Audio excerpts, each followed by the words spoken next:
Hai teman-teman yang berbahagia, berjumpa kembali dengan saya Dr. Andri, spesialis kedokteran jiwa dari Omni Hospital Alam Sutera Tangerang. Pada kesempatan yang berbahagia ini, saya ingin sedikit menyampaikan tentang hal-hal yang sering ditanyakan yang berkaitan bagaimana kita bisa melatih pikiran positif kita dengan baik.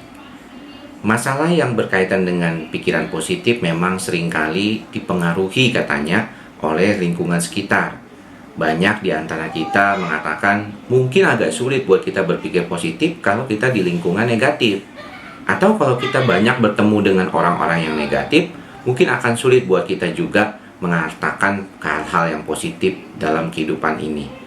Sebenarnya saya sudah pernah membaca salah satu buku dari John C. Maxwell yang mengatakan kalau kita melihat 99% kekurangan orang lain dan hanya 1% kebaikannya, maka kita fokus pada kebaikannya itu. Hal ini sebenarnya bertujuan untuk membantu kita untuk melewati hal-hal yang banyak sebenarnya di dalam kehidupan kita ini memang lebih banyak hal-hal negatif. Kalau kita memperhatikan di dalam kehidupan kita sehari-hari, maka berita-berita yang buruk lebih banyak daripada berita-berita yang baik. Mengapa? Dibilang di dalam satu jurnalisme dikatakan bahwa bad news is a good news gitu. Itu yang paling sering menjadi masalah. Padahal kalau kita perhatikan ada beberapa orang yang memang dominan untuk berkata-kata tidak baik karena pengaruh faktor lingkungannya. Nah, kalau demikian maka saya berharap teman-teman juga bisa berlatih. Karena ini seperti kayak kita datang ke fitness ya. Kita mau melatih badan kita supaya kuat dan kekar gitu istilahnya. Tetapi kita perlu juga usaha untuk terus-menerus mengatasi kendala-kendala di samping kita. Misalnya makanan yang terlalu manis atau makanan yang kalorinya tinggi, minuman yang berenergi yang manis. Ini semua bisa menghalau atau membuat kita gagal dalam diet dan olahraga kita. Begitu juga dalam berpikir. Seringkali kita ingin berpikir positif, tapi lingkungan kita sangat tidak mendukung untuk berpikir positif. Misalnya disebabkan karena begitu banyaknya orang-orang negatif di sekitar kita, lingkungan yang negatif, sehingga tidak membuat kita lebih nyaman dengan keadaan kita. Maka daripada itu, perlu latihan yang terus-menerus.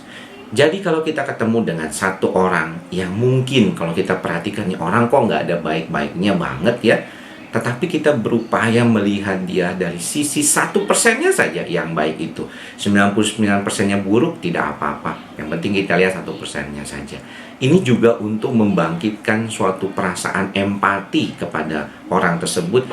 Apa yang misalnya kita bisa bantu untuk membantu dia melewati kehidupannya. Dan juga mungkin memperbaiki 99% keburukannya. Jadi kalau kita melihat memang dinamika itu tidak segampang yang kita bilang ya. Kadang-kadang mulut gampang ngomongnya, ya kita harus berpikir yang positif, melakukan hal-hal dengan baik.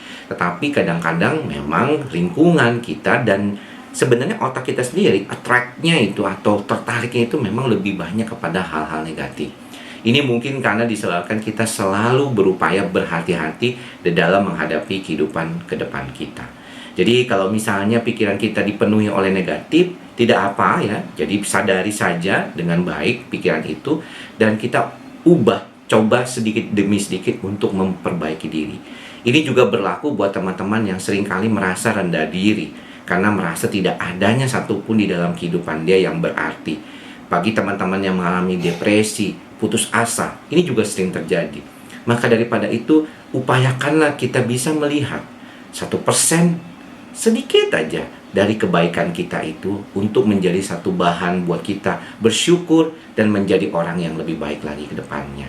Jadi kalau saya melihat tidak mudah memang, tetapi kita perlu lakukan terus-menerus.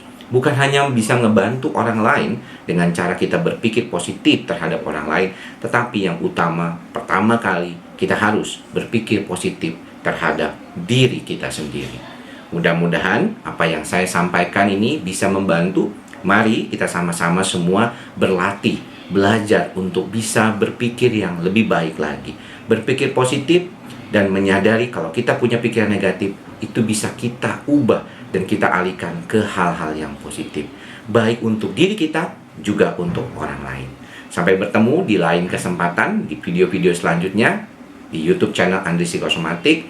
Jangan lupa untuk subscribe ya, dan mungkin bisa dipencet belnya supaya mendapatkan informasi terbaru terkait dengan video-video ini setiap minggunya. Sampai bertemu di lain kesempatan. Salam sehat jiwa. Bye bye.